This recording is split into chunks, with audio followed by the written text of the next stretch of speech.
вероятно, сделает их навыки ненужными в будущем, но они все равно хотят поступить в колледж. Вы всегда говорили... Здравствуйте. Игра называется ADD. Эту игру я сам придумал в детстве. И она играется вот двумя пешками, которые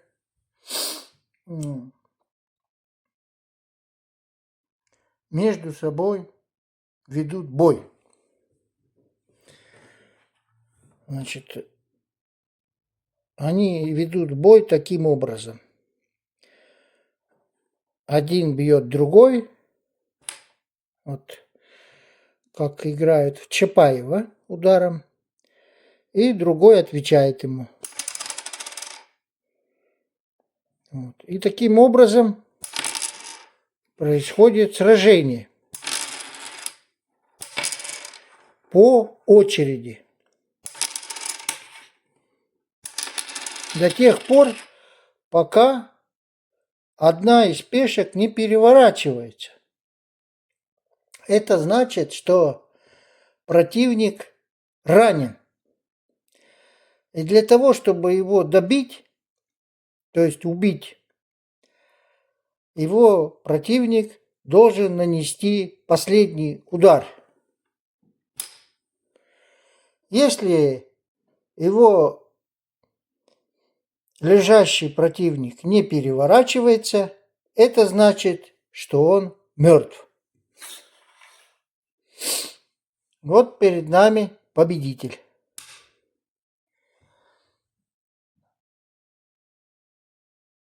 Вероятно, сделает их навыки ненужными в будущем, но они все равно хотят поступить в колледж. Вы всегда говорили...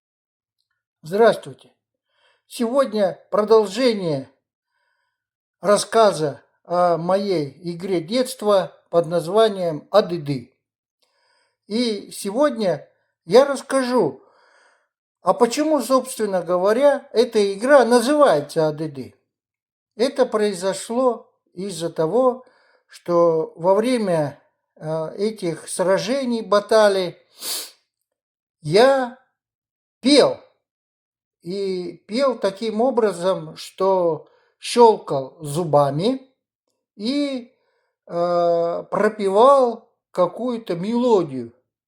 Вот. Я вот хочу вам продемонстрировать, как это происходило. Вот эти мелодии.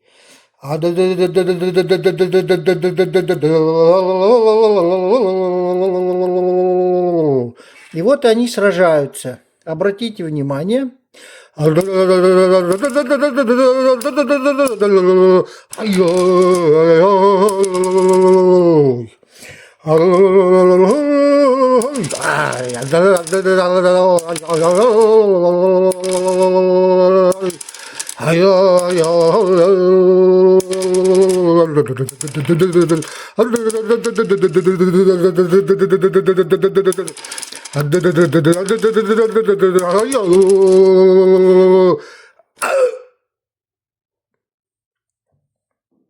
Противник уничтожен, и вы можете так эмоционально добавить вот мелодии и щелканье зубами, как я вам продемонстрировал. Это мелодия я бы назвал вот так. Когда меня спрашивали, я всегда говорил адыды. И вот люди говорили, что я адыдыкаю. Вот. И вот эта мелодия и сопровождает вот такие бои. Вероятно, сделает их навыки ненужными в будущем, но они все равно хотят поступить в колледж. Вы всегда говорили... Здравствуйте. Сегодня продолжаем рассказывать о правилах игры ADD. Вот. Хотел сегодня показать вам две пешки из моего первого набора. которые мне подарили родители в начале 70-х годов, с которыми я и придумал эту игру. И в дальнейшем эти пешки, которых осталось довольно немного, стали родом аристократов, которые занимали посты офицеров, каких-то князей, наёнов, патрициев, в разные игры исторические, в которые я играл. Вот. И они могли вести всегда диалоги между собой. То есть всегда происходило в начале, до сражений, какой-то разговор между вот этими аристократами, которые говорили о чем? Они прежде всего говорили о конфликтах за территорию. То есть вся игра, она складывалась из того, что нужно было захватить территорию соседа. Вот. Вероятно, сделает их навыки ненужными в будущем, но они все равно хотят поступить в колледж. Вы всегда говорили... Здравствуйте. Вот новые правила игры АДД, и о которых мы говорили в прошлый раз. Это война за территории. И вот для примера я хотел показать. Вот находится один какой-то аристократ, который живет на одной территории. Вот граница этой территории. И рядом с ней живет какая-то другое сообщество, во главе которого стоит другой аристократ. И вот во время игры они однажды встречаются друг с другом и ведут беседу. Ну что же ты? Почему этот колодец только на твоей земле? Этот колодец был на моей земле с древних времен. Это неправда. Ну посмотрим, как неправда. Ты хочешь из-за этого пролить кровь? Да, я готов бороться за эту землю. Ну что ж, посмотрим. Друзья.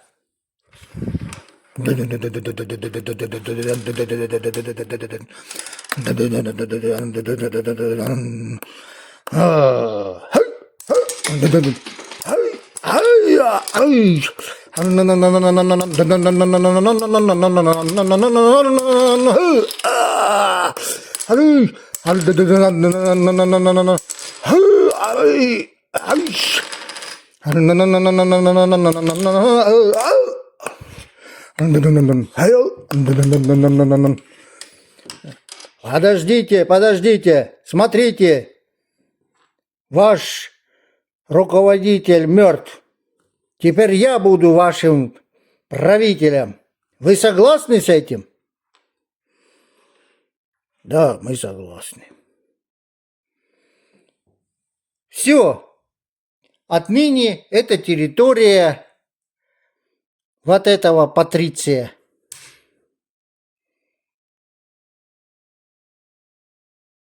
Вероятно, сделает их навыки ненужными в будущем, но они все равно хотят поступить в колледж. Вы всегда говорили... Продолжаем правила рассказывать игры АДД.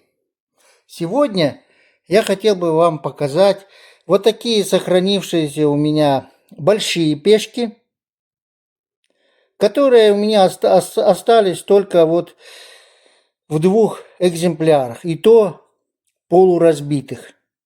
Вот. А раньше это было большие наборы, вот такие узорчатые еще. Вот. И в ходе боев, сражений они все разбились. И в чем тут интерес? Это в том, что вот эти большие пешки я стал использовать в виде коней.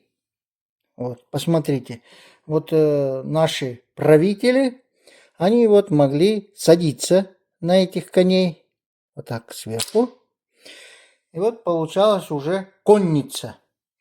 Или вот они вот ездили, вот, и у них, конечно же, усиливалась мощь при сражении. Вот. Вот вы можете обратить внимание, например, если встречаются два пеших воина, и им очень сложно победить всадника. Вот. То есть он, конечно же, побеждает их.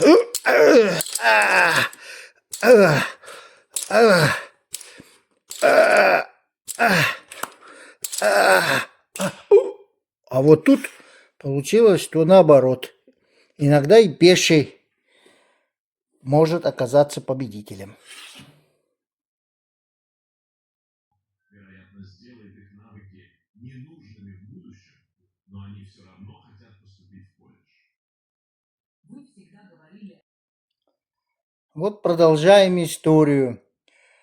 Вот это была история на одном ковре, а вот на другом ковре. Как бы вот где-то речная какая-то территория, которую разделяет река.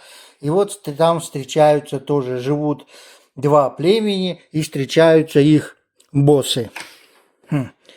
Ты слышал, что два племени у колодца теперь объединились?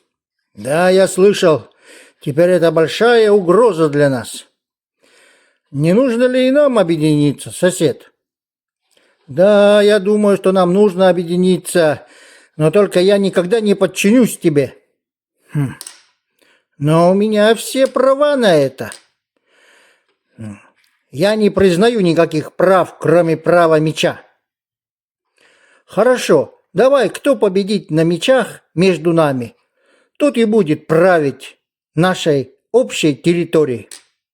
Я согласен. Воины, воины! Мы будем сражаться между собой, и кто победит между нами, тот будет правителем территории у реки. Вы согласны?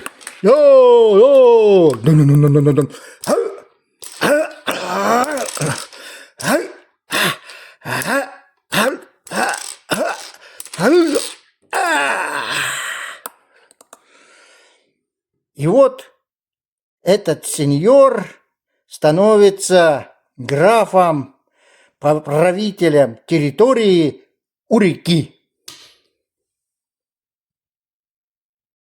Вероятно, сделает их навыки ненужными в будущем, но они все равно хотят поступить в колледж.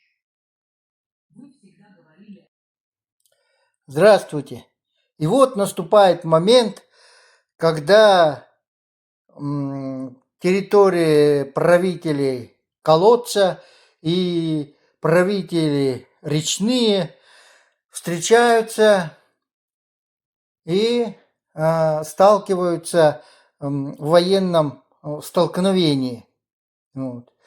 И вот вы видите, вот как между вот этой территорией, когда вот эта территория становится как бы границей между ними, вот, и у них сразу же возникают конфликты. И, конечно же, изначально вот встречаются между собой опять правители этих территорий. Вот. Они уже на конях тут, как мы уже обратили внимание. И они... Ну, здравствуй, здравствуй, правитель колодезной земли. Здравствуй, здравствуй, правитель речного территории. Я вижу, вы объединились. Да, мы объединились и готовы сопротивляться вам. Не нужно сопротивляться. Нужно принять во внимание, что просто когда-то эти территории были единым государством. Я хочу только то, что было у наших предков, то, что было всегда. И мы будем еще сильнее, чтобы нападать на наших врагов. Я не согласен с этим. И мы пришли сюда отстаивать нашу землю. Ну что ж, да будет так.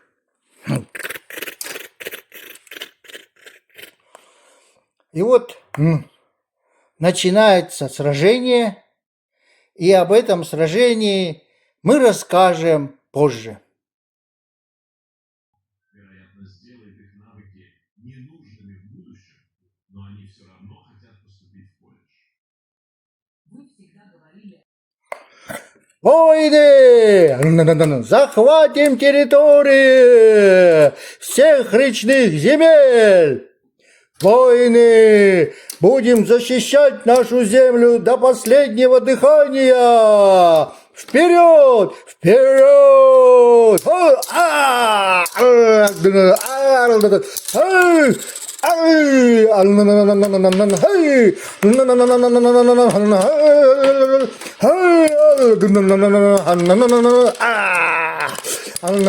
Смерть вечным!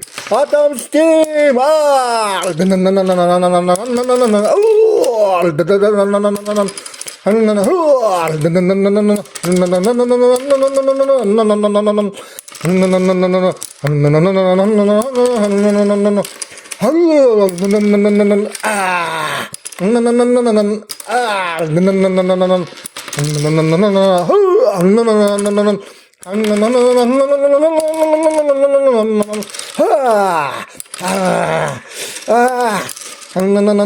Вперед! Вперед!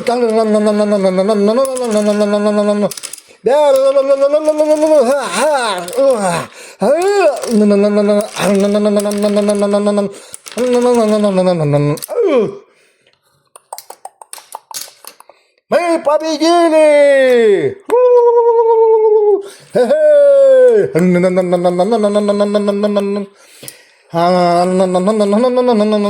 Мы отстояли свою независимость. И теперь будем атаковать! Ура!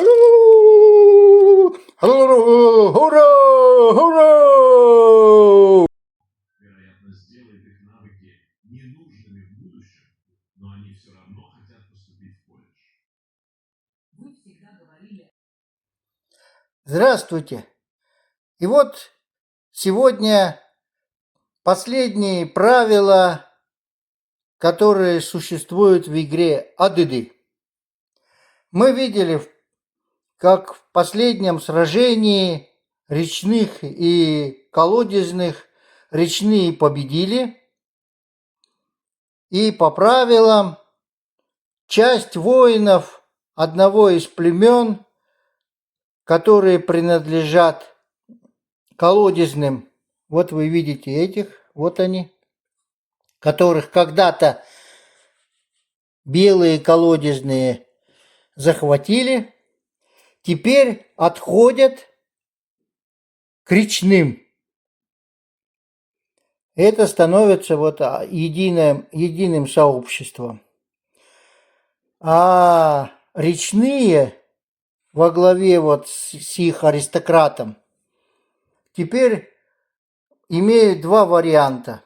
Или они сопротивляются, вот, они могут в какую-то крепость закрыться или как-то вот вести партизанскую войну, или им нужно бежать, оставлять эти земли и просить помощи у других стран, у других племен, населяющих другие территории. И в данном случае вот этот глава-правитель речных решает бежать, чтобы отомстить когда-нибудь. И он бежит в дальние края. И об этих историях Далее мы расскажем уже, но уже как бы без объяснений правил.